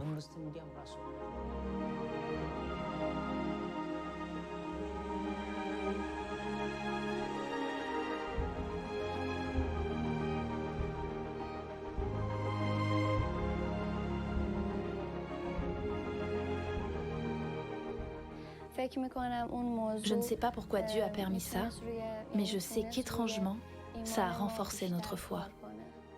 La persécution affermit la foi. Dans l'épreuve, ta foi se construit. Ils ont tout essayé, mais ils n'ont pas réussi à ébranler ma foi. Ils ont menacé de me tuer, mais ils ne l'ont pas fait. Ils ont voulu chasser nos enfants, mais pourtant, je continue de croire. Honnêtement, quand ces choses sont arrivées, la mort de mon mari et l'attaque de Boko Haram, je me suis rapprochée de Dieu. Je dépendais totalement de Dieu. Je ne me suis jamais éloignée de lui. Je me suis fortement accrochée à Dieu. Il est devenu un père, une mère et un mari pour moi. Le désir de Dieu est que notre foi se renforce à travers cette épreuve. Notre foi, la mienne et celle de ma famille, est plus forte maintenant qu'elle ne l'était auparavant. Après avoir connu le Christ, Dieu m'a fait grandir dans la prison comme le feu purifie l'or. Dieu m'a donné une foi qui est comme de l'or pur. Je suis tellement reconnaissante qu'il m'ait donné la foi de ne regarder que lui et de l'aimer lui seul. मुझ में इतनी जरूरत नहीं कि मैं अपनी खुशी, अपने गम और अपने मसाइल से आपको रोशनास करा सकूं। लेकिन मैं ये जानती हूँ कि मेरा मसीह और आपका मसीह एक है और हम दुआ के जरिए एक दूसरे के साथ जुड़े हुए हैं क्योंकि हम मसीह का बदन हैं। खुदा आप पर हमारी मुश्किलात अया करेगा और हमारी मुत्तफिका दुआ ही वाहिद हल है।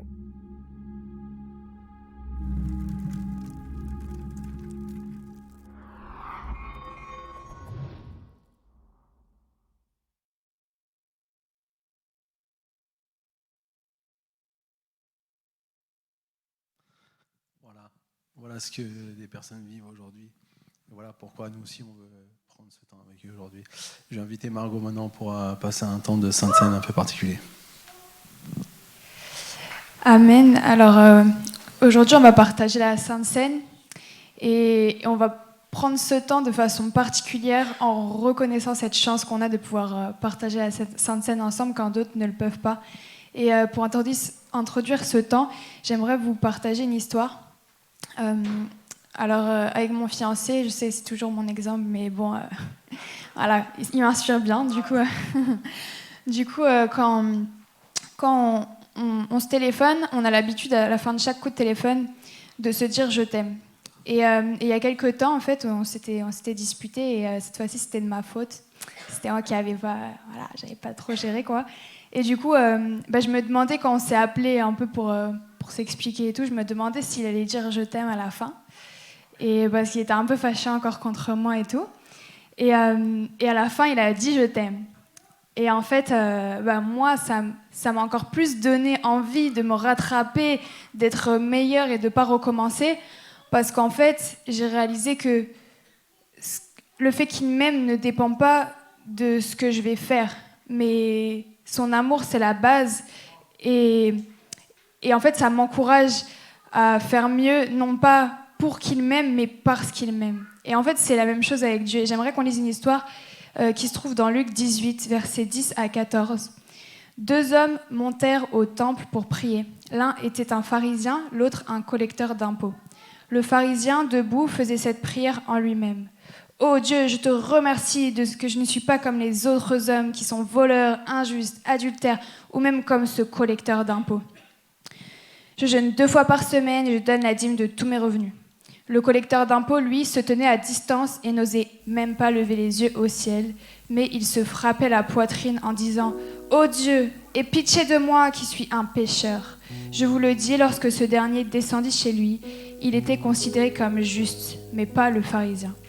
Et ce que j'aimerais qu'on puisse retenir dans cette histoire, c'est que Dieu regarde nos cœurs, il ne regarde pas à ce qu'on fait. On ne doit pas cocher une liste de choses à faire pour mériter l'amour de Dieu. J'ai bien lu un chapitre de la Bible aujourd'hui, j'ai bien prié 15 minutes, je suis venue à l'église. Mais qu'on puisse réaliser qu'en fait, tout ce qui nous permet de faire, c'est une grâce, c'est pas un devoir. Et on le réalise aujourd'hui quand on voit les chrétiens persécutés qui donneraient tout pour pouvoir prier, louer Dieu, partager la Sainte Seine ensemble. Et de façon symbolique, aujourd'hui, l'équipe d'accueil va nous distribuer 2 Saintes Seines pour qu'on la prenne pour les chrétiens qui ne le peuvent pas. Et faisons-le parce que c'est une grâce. Quand on prend notre Bible, prenons-la parce que c'est une grâce. Lisons parce qu'on peut le faire et que c'est juste une chance de pouvoir le faire. Alors, on va prier pour les éléments. Et pendant que l'équipe d'accueil aussi distribue la Sainte Seine. Et oui, j'aimerais qu'on puisse se rappeler de cette grâce que c'est de pouvoir partager cette Sainte Seine ensemble. Seigneur, je te remercie pour ce cadeau que tu nous fais, de pouvoir te louer, de pouvoir se réunir ensemble, de pouvoir partager cette Sainte Seine que tu nous laisses. Merci parce que ton amour ne dépend pas de ce qu'on fait, mais tu nous permets de le faire, Seigneur. Permets à ce qu'on réalise cette chance qu'on a de pouvoir partager la Sainte Seine, lire ta parole, prier, se réunir, venir sur Zoom le mardi matin et tout ça, Seigneur. Vraiment, je te demande pardon pour toutes ces fois où on fait les choses de façon mécanique, où on les fait pas, où on les fait pour cocher une liste. Seigneur, je prie qu'on puisse réaliser cette chance qu'on a, qu'on puisse venir plus souvent à ta rencontre, Seigneur, parce qu'on peut le faire librement. Seigneur, je te remercie pour ce temps de Sainte Seine qu'on partage en communion avec nos frères et sœurs qui ne peuvent pas prendre cette Sainte Seine. Je te prie de bénir ces éléments qu'on va prendre et je te remercie pour ce chant qu'on va pouvoir chanter de tout notre cœur sans avoir peur d'être persécuté pour ça. Amen. Partageons la Sainte Seine ensemble et chantons de tout notre cœur.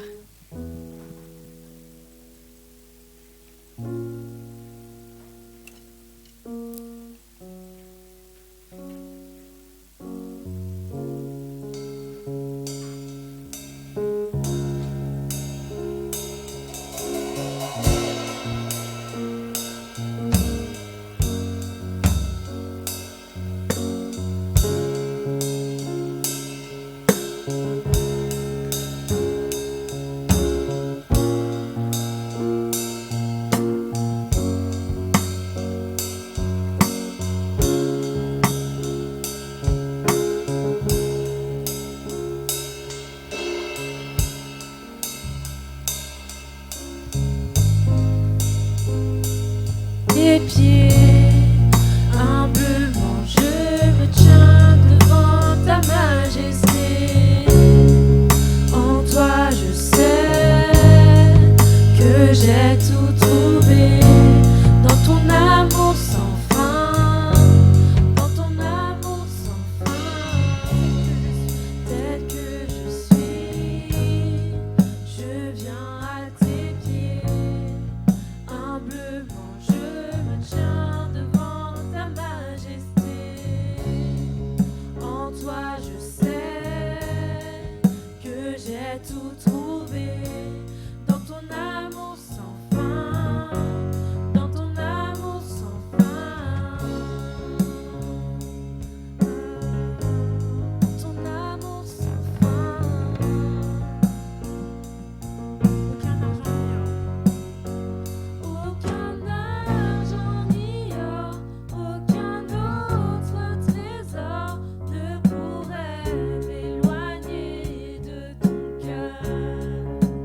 Alléluia. Amen. Vous pouvez prendre place quelques instants. Maintenant, je vais inviter Gabriel qui va nous présenter aussi la session porte ouverte et puis prendre un temps de prière pour l'Afghanistan, comme on avait dit tout à l'heure. Merci. Donc, nous allons prendre ensemble un temps de prière pour l'Afghanistan. Et avant cela, je vais vous partager quelques informations sur le pays. Donc, je pense qu'il doit y avoir quelques diapos. Donc, comme Pascal le disait tout à l'heure, l'Afghanistan cette année est le premier pays en tête de l'index mondial de la persécution. Donc, pays du monde où aujourd'hui les chrétiens sont les plus persécutés. Et donc, je vais vous lire un témoignage d'une personne qui s'appelle Sharifoula. Alors, c'est un nom qui a été modifié, bien sûr, parce que les chrétiens, s'ils parlent, sont encore plus menacés. Donc, il nous dit « Tout ce qui est beau est considéré comme infidèle ». Ce n'est pas son vrai nom, c'est ce que je disais. Son identité doit être gardée secrète pour sa propre protection. Artisan traditionnel en Afghanistan, Sharifoula a vu son activité subitement arrêtée lorsque les talibans sont revenus au pouvoir. Il déclare « Les talibans veulent que leur idéologie se reflète partout, et donc tous les signes de couleur, de vie et d'espoir ont été supprimés. » Autre déclaration de chrétiens afghans, « Les talibans tuent nos âmes et nos esprits. Ils tuent les âmes de nos enfants en leur enlevant tout ce qui est beau. » Sharifoula a de sérieuses raisons de craindre les talibans. Lui et sa femme sont des chrétiens secrets. Donc, comme vous avez dû le voir aux informations dans diverses vidéos, souvent quand les extrémistes arrivent quelque part, c'est beaucoup de noir, il faut que tout le monde soit couvert, donc c'est ça. Donc tous ceux qui avaient une activité de produire des objets ou autres, on les force à faire autre chose. Tout ce qui est couleur doit être enlevé. Donc maintenant, je vous propose déjà de prendre un moment de silence pour nous souvenir des chrétiens, donc pas seulement en Afghanistan, mais partout dans le monde, qui doivent rester cachés ou se taire. Imaginez que vous ne soyez jamais autorisés à vous réunir, comme vous le faites aujourd'hui, que vous ne puissiez jamais dire à personne que vous êtes chrétien, que vous n'ayez pas le droit de vous exprimer.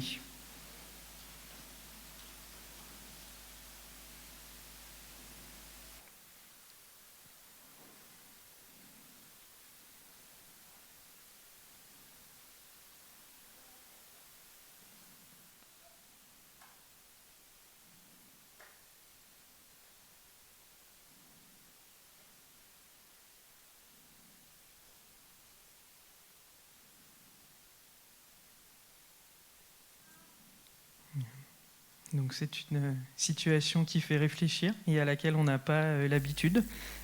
Donc avant de passer à la prière, donc je vous propose une vidéo pour vous rendre compte mieux de ce qui se passe en Afghanistan aujourd'hui.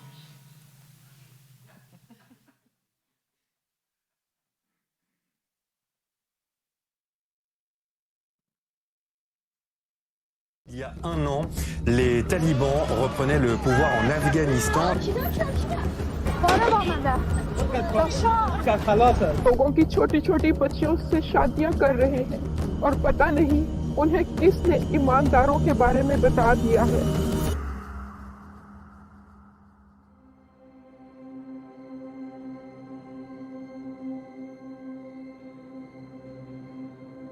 Imaginez que vous ayez grandi en tant que musulman et qu'un jour vous rencontriez Jésus dans un rêve. Une silhouette lumineuse vous attire, vous appelle par votre nom et vous dit « Suis-moi ». Vous avez entendu dire que d'autres avant vous ont eu le même songe, mais jamais personne que vous connaissez.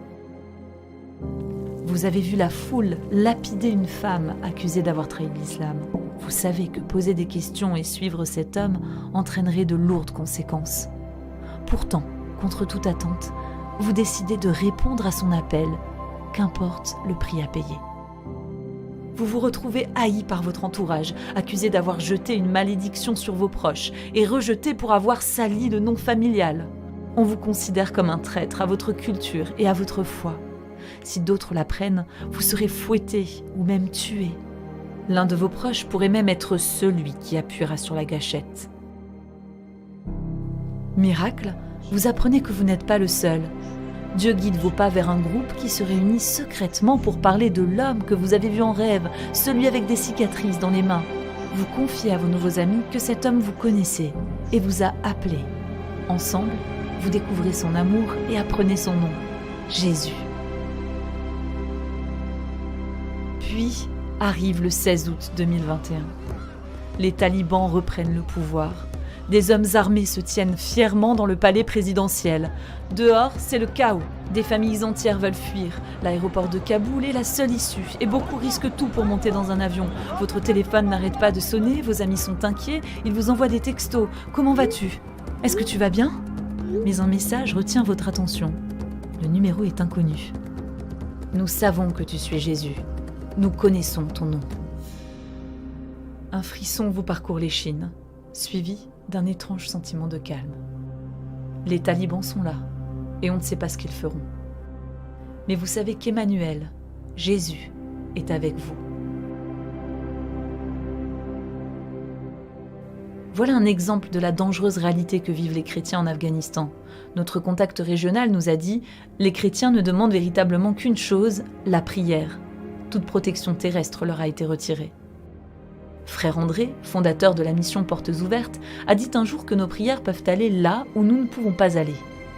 Il n'y a aucune frontière, aucun mur de prison, aucune porte qui soit fermée lorsque nous prions. Nous vous invitons à intercéder pour l'Afghanistan. Chaque semaine, prions le nom de Dieu, car en son nom, il y a l'espoir, la puissance et le salut.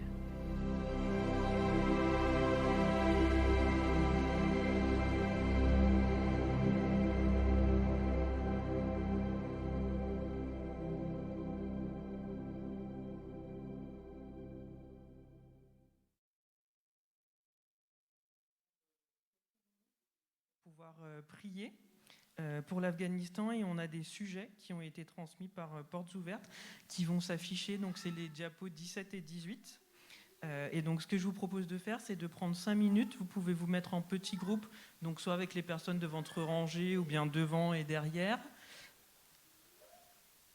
Alors c'est la diapo qui s'appelle Temps de prière spécial Afghanistan, je crois que c'est la page 17. Voilà, c'est ça. Voilà, donc vous en avez 2. Vous pouvez, enfin, je vous laisse regarder et puis vous pouvez choisir. Donc, on va prendre 5 minutes. Comme ça, chacun peut essayer de prier. Donc, des prières plutôt courtes pour que chacun puisse s'exprimer. Mais au moins, ça permet à tous d'intercéder en leur faveur.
nous allons clôturer ce temps.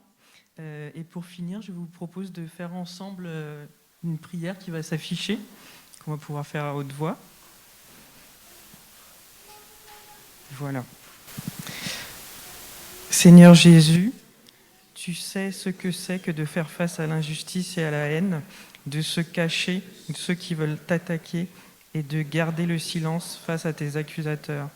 Sois avec tes disciples en Afghanistan et avec tous ceux dans le monde qui doivent rester cachés. Protège-les, empêche-les d'être découverts, rassure-les sur le fait que leur vie est cachée en toi. Puissions-nous parler en faveur de ceux qui n'ont pas de voix et utiliser notre liberté pour subvenir aux besoins de ceux qui n'ont rien. Ne nous taisons pas, Seigneur. En ton nom, nous te prions. Amen.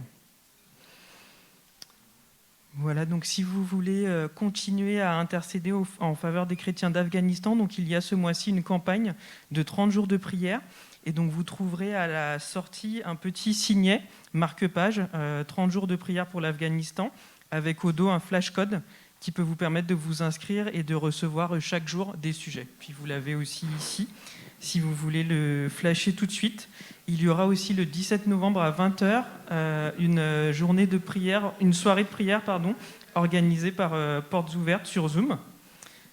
Et donc plus globalement, je termine rapidement avec quelques mots sur Portes Ouvertes, donc, que vous devez connaître, puisqu'on en parle régulièrement, mais qui donc est une organisation qui a pour mission de fortifier l'Église persécutée, donc en fournissant des Bibles, des formations, une aide économique et humanitaire, en préparant les chrétiens à faire face à la persécution et également en informant et en mobilisant l'Église de France et de Belgique pour qu'elle soutienne activement ces chrétiens.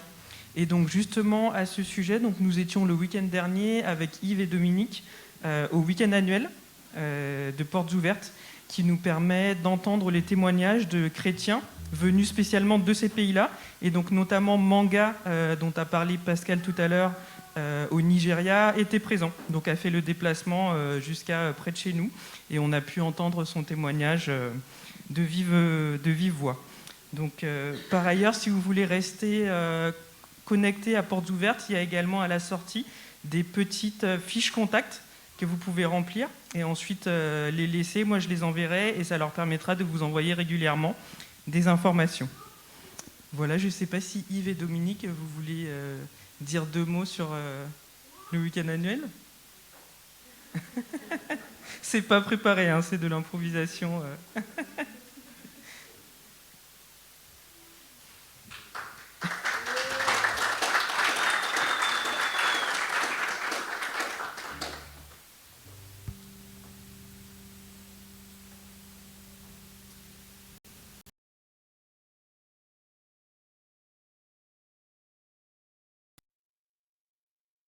Tous. Effectivement, Portes Ouvertes prépare toujours les choses très très bien. Nous a remis un petit fascicule dans lequel je me suis bien sûr empressée de noter toutes sortes de choses. Les témoignages sont vibrants, percutants.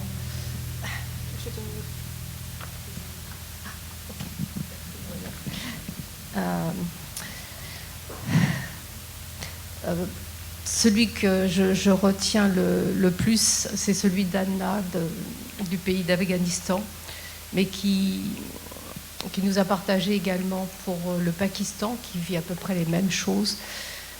C'est surtout le périmètre des femmes, parce qu'elles sont, une fois qu'elles sont identifiées comme étant chrétiennes, que la famille est chrétienne, soit les hommes sont tués s'ils ne renient pas leur foi. Les femmes, de toute façon, sont séparées et les femmes, quand elles sont mariées, sont livrées à la prostitution. Et les jeunes filles sont enlevées pour les marier de force à des hommes, souvent beaucoup plus âgés qu'elles. Et c'est quelque chose qui est difficilement acceptable vu de l'Occident, vu de la France. Et pour nous, c'est un sujet de prière très, très fort, parce que non seulement elles sont privées de leur liberté, elles sont privées de leur identité, elles sont privées de leur famille, et elles n'ont plus aucun soutien. Seule leur foi leur permet de tenir. Et comme je priais tout à l'heure, je disais que Esther venait... peut-être connaissez-vous, peut-être avez-vous déjà lu le livre d'Esther dans la Bible, où il est question d'une jeune femme qui se retrouve dans le harem du roi de l'époque, et elle va tenir secrète son identité de chrétienne, d'être par sa conduite, son attitude, quelque chose qui interpelle. Et je prie pour que ces femmes afghanes, pakistanaises, ou comme on a vu encore tout à l'heure au Sri Lanka, puissent être des Esther, quel que soit l'endroit où elles ont été emmenées, déportées. Et je prie pour que ces femmes gardent la foi, même si c'est dans le silence, même si c'est dans la solitude, même si c'est dans la privation de toutes sortes d'encouragement extérieur. Seule la présence de Christ dans leur cœur peut être ce rempart. Et ce que nous disait Anna, c'est que malgré tout, l'Église grandit par la grâce de Dieu. Les chrétiens s'attendaient à ce que ce jour-là allait arriver. Et on sait que celui qui inspire les pensées du monde est à l'œuvre encore aujourd'hui, mais ces temps sont comptés. Aussi, gardons présent à l'esprit, dans le cœur, que nous avons cette assurance, cette confiance que la victoire est acquise parce que Christ l'a acquise à la croix, une fois pour toutes. Soyez bénis.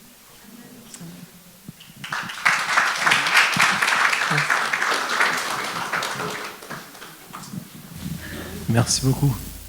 Alors maintenant, je vais faire un petit temps d'annonce de ce qui va se passer aussi pour nous dans les prochaines semaines.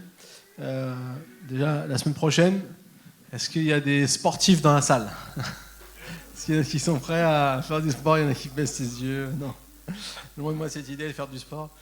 Alors, il y a Imagine Family, donc c'est conçu aussi pour que les familles puissent venir. Donc, on peut, comme ça, il y aura un programme pour les enfants, donc ils pourront aussi s'amuser. Et on aura une séance de sport donc à l'église, suivie d'un goûter, samedi prochain à 15h. Donc, si vous voulez encore vous inscrire, il n'est pas trop tard. Allez voir Margot, et ce sera une joie d'avoir votre inscription. Et on a réservé un coach sportif de talent, et donc du coup, qui viendra pour nous ici. On priera aussi pour lui, parce qu'il a besoin de trouver Jésus, mais bon, ça sera le Seigneur qui va s'en occuper. Mais nous, on profitera de ses talents de coach sportif. Et voilà, donc ça va être un super moment. Dimanche prochain, les amis, attention, nous aurons la venue du pasteur Dale Hewitt de l'Australie. Donc ça va vraiment être super. Ça fait depuis des années qu'ils n'ont pas voyagé depuis le Covid, en fait. D'ailleurs, au moment du Covid, on devait aller en Australie avec toute la famille et finalement, on n'a pas pu y aller. Donc, on est trop contents de les voir. C'est vraiment là où moi et Lida, Lida et moi, on a fait notre formation pour devenir pasteur aussi. Donc, c'est vraiment nos proches parents spirituels aussi qu'on a. Et on est trop contents de les accueillir. Donc, venez nombreux. Ça va être vraiment un super dimanche. Et puis, rappelez-vous, tous les mardis matins à 6h, le réveil sonne. Et vous dites, c'est parti pour une belle journée, vous commencez en prière, c'est votre meilleure journée de la semaine. J'ai des témoignages, donc si vous voulez venir, rejoignez-nous tous les mardis à 6h sur Zoom. Et maintenant, la bonne nouvelle, c'est qu'on a aussi un temps de prière qu'on a ouvert parce que les responsables des kids, ils prient entre eux. Et on s'est dit, voilà, on veut donner accès à tous les parents aussi de pouvoir participer à un temps de prière le jeudi soir de 20h à 20h30. Et donc, si vous avez envie de rejoindre aussi toute l'église, vous voulez prier pour nos enfants, Vous savez, il n'y a rien de meilleur que de la prière, comme on l'a entendu ce matin. La prière, elle passe tous les canaux qui peuvent être parfois un peu perturbés par le diable. Eh bien, elle est puissante et efficace. Donc tous les jeudis soirs, de 20h à 20h30, vous pouvez aussi prier pour les enfants et les ados. Voilà. Donc maintenant, on va passer un temps d'offrande. Alors on a 2 bannettes. Est-ce que nos chers membres d'accueil peuvent venir? Donc il y a écrit mission. Tout ce qui sera mis dans la mission aujourd'hui, on l'enverra aussi à Portes Ouvertes. Et donc, si vous voulez soutenir aussi à Portes Ouvertes, mettez bien dans ça, c'est offrande et dîmes. Là, c'est la mission. Donc, mettez dans la banette mission. On veut soutenir. Vous savez, les gens là-bas, ils ont besoin aussi d'aide matérielle. Nos prières avant tout, mais aussi d'aide matérielle. Et c'est important qu'on puisse être là, les soutenir. Et une des meilleures choses qu'on peut faire pour honorer leur foi, c'est déjà de semer avec notre cœur, mais c'est aussi nous d'être des vrais témoins de l'Évangile.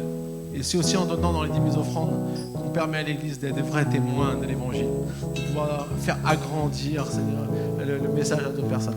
Amen. Voilà, on va entendre l'offrande, ensuite on écoute. Je vous souhaite à tous un bon dimanche et que Dieu vous bénisse. Amen.